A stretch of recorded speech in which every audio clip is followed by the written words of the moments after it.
And that's why, for now, I don't think I'm going to be buying from them again. Welcome to V-Rule. We have that giveaway, 4,000 subscribers. We are going to give away a Pokemon 151 poster collection, 2 3-pack blisters of Surging Sparks, and 5 Pokemon mystery card lots. All you have to do is like, comment, and subscribe. Be a part of the channel to make sure you're entered. Let's be honest. We got to do one little extra thing. Go over to this video. That's the one. That's the one where you need to leave the additional comment, and then I know you're entered to win into today's video, which is Wednesday, where we do the Wednesday works of art, and it's following the release of Surging Sparks. So yes, we're going to be looking at Surging Sparks for the artwork, but I have a little public service announcement first. So let's dive in. A+ Collectibles. I've brought them up several times. I've purchased from them several times. I'm hesitant that I will purchase from them in the future now. Little story time. I received an email saying that a bulk of my Surging Sparks pre-order has been canceled.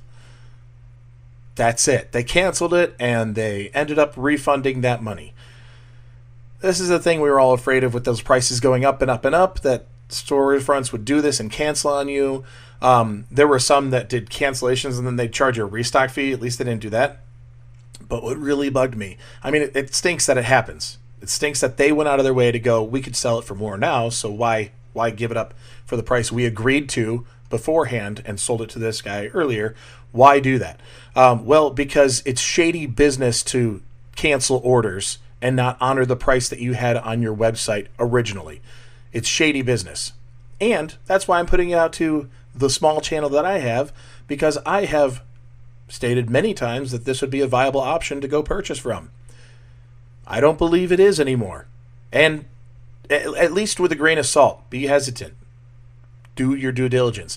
They charge an additional fee. You get to this free shipping over $100. Fine, you can get to free shipping, but they have their little A+ guarantee fee. It's a shipping and handling, people. That's all it is. It's just the phony shipping and handling price that people tack on.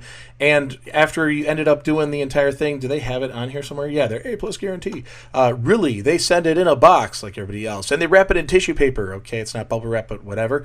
And that's it. So I don't know what the guarantee was. They didn't guarantee the price that they agreed to. They didn't guarantee the allocation I purchased ahead of time. They just canceled it and then refunded me that. Okay, that's not a guarantee by any means. Absolutely disgraceful.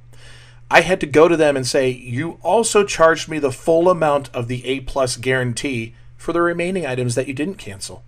So why am I getting this huge tacked on fee for now 1/5 of the order, I believe it ended up being. So much smaller allocation of the order, which the A+ guarantee price goes up as you add more to the cart.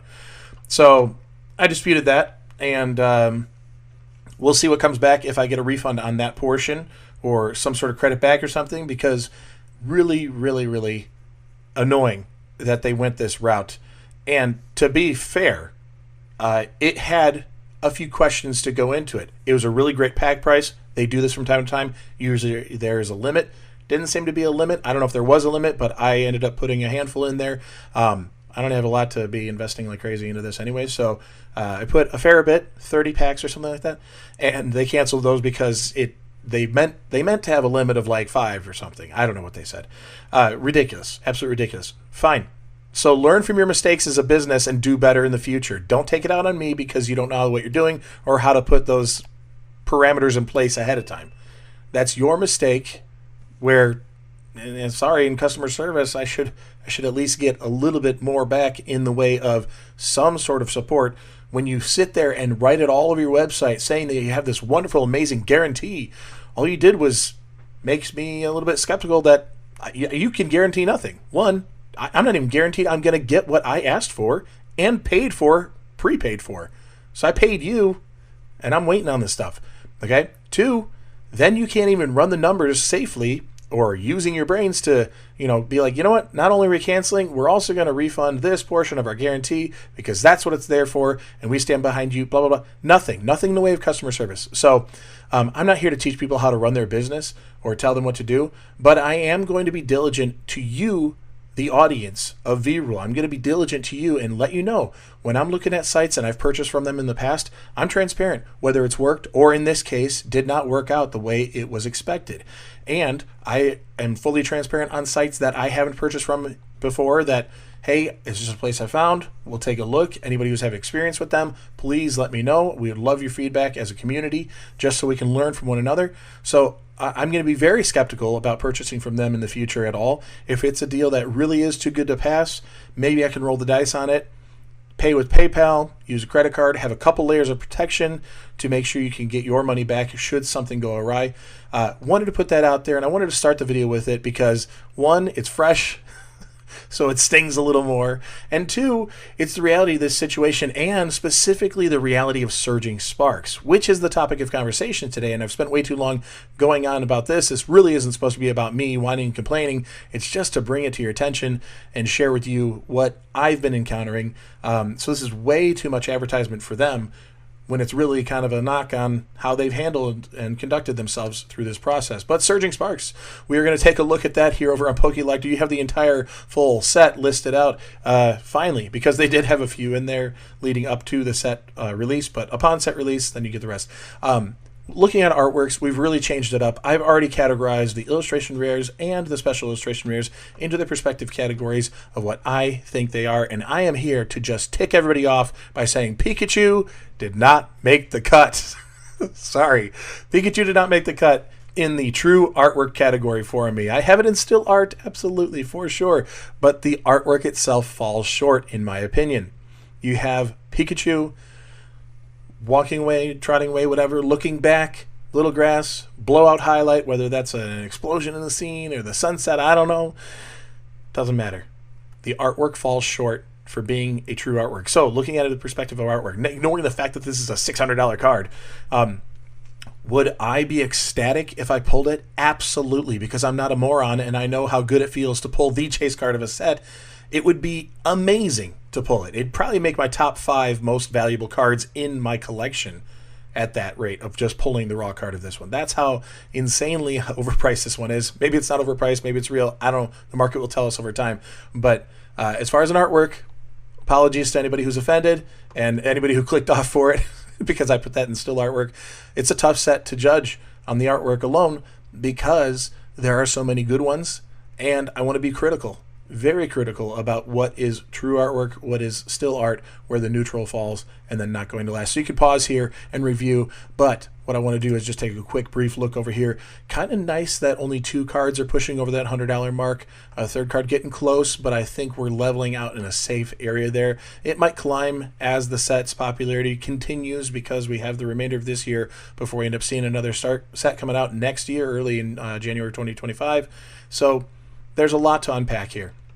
Obviously, the prices, I try not to put as a factor in here. It's really just the art for art's sake.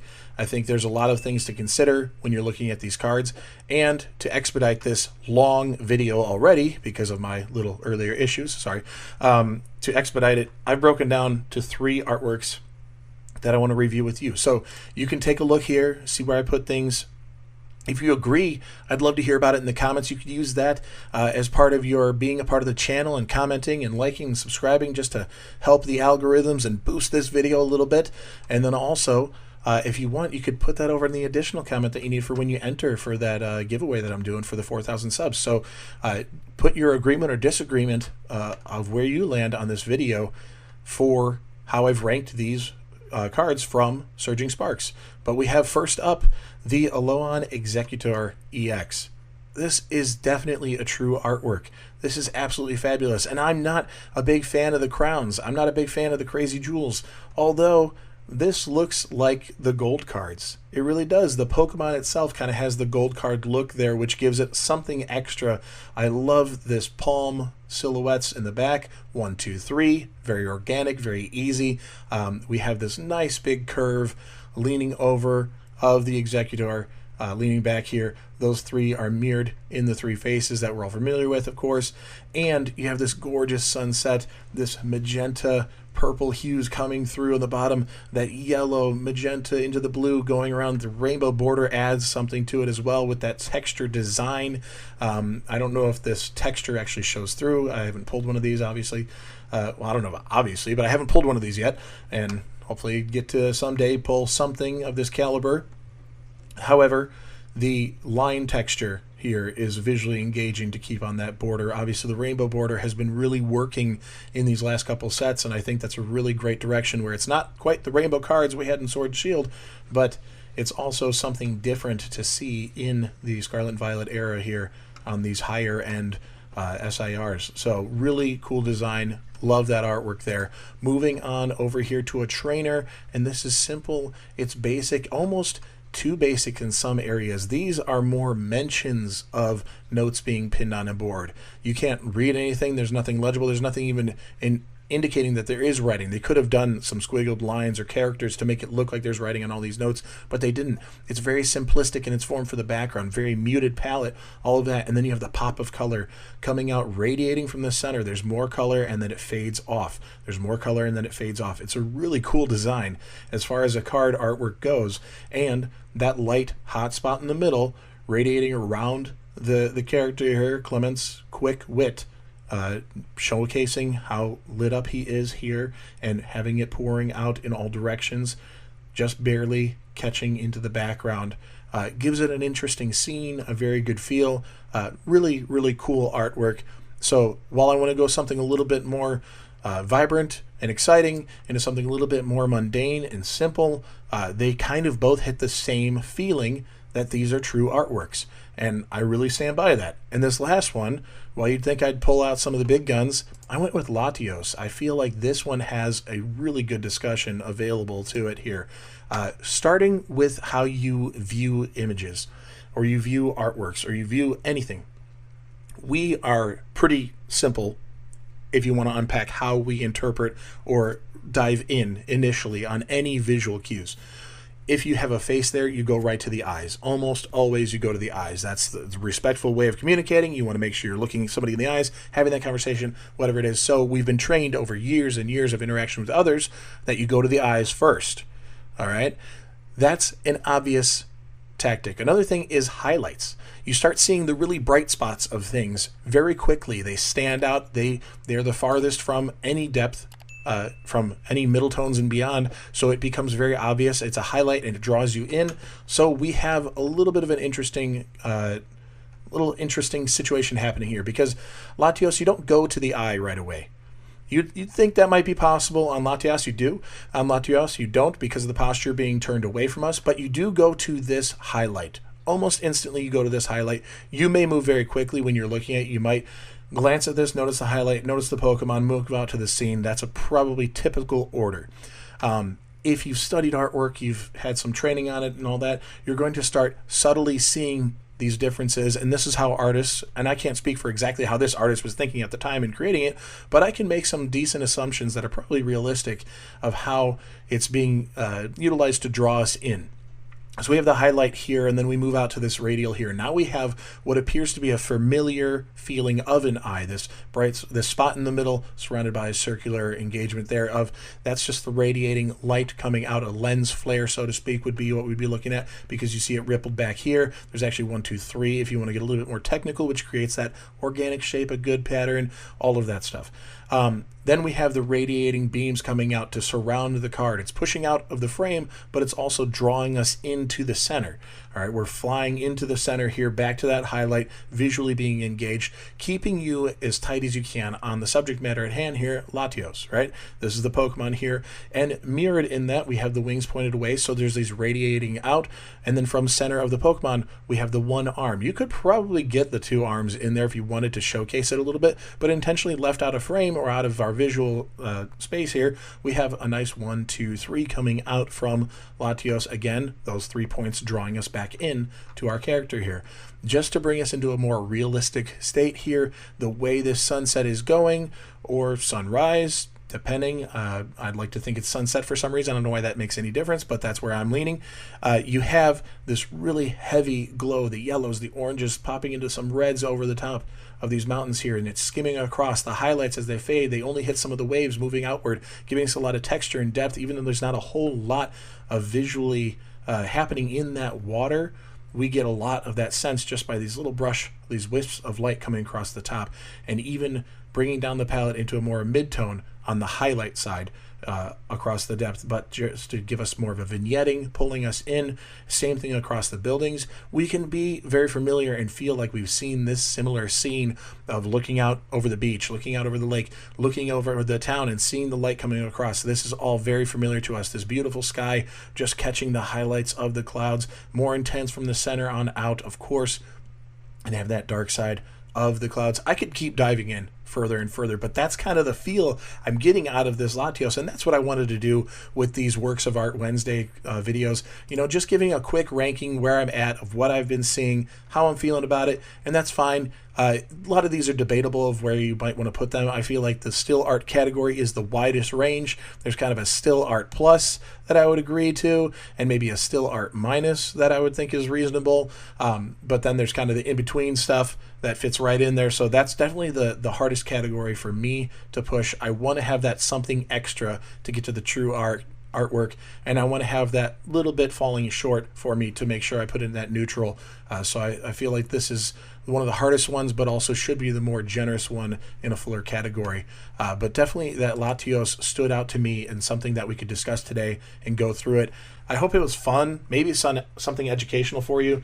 And that word of warning for the store, sorry if it seemed like I was coming in a little too heated, but I just got to get it out there because I'm not sponsored by any of these people or anything like that. So I just want to give you the raw, bare bones, true story of what I'm encountering on this journey, because even though I've been doing it a while, you still come up with things, you still come across stuff, and it throws you, and you got to adjust, you got to learn to adapt, and hopefully I can bring that to you in somewhat real time, so that way you can learn from my mistakes in my journey, and hopefully attribute that to yours and do better and have a better collection journey along the way.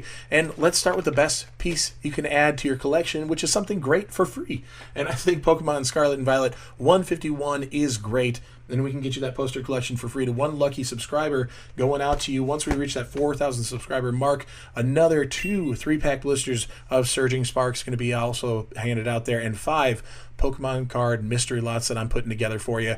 8 prizes overall. I want to give people a fair shot at this and have a chance to get something out of it. So like, comment, and subscribe. Don't forget to hit the bell, because I post 7 days a week. And with that, I'll see you tomorrow. Peace.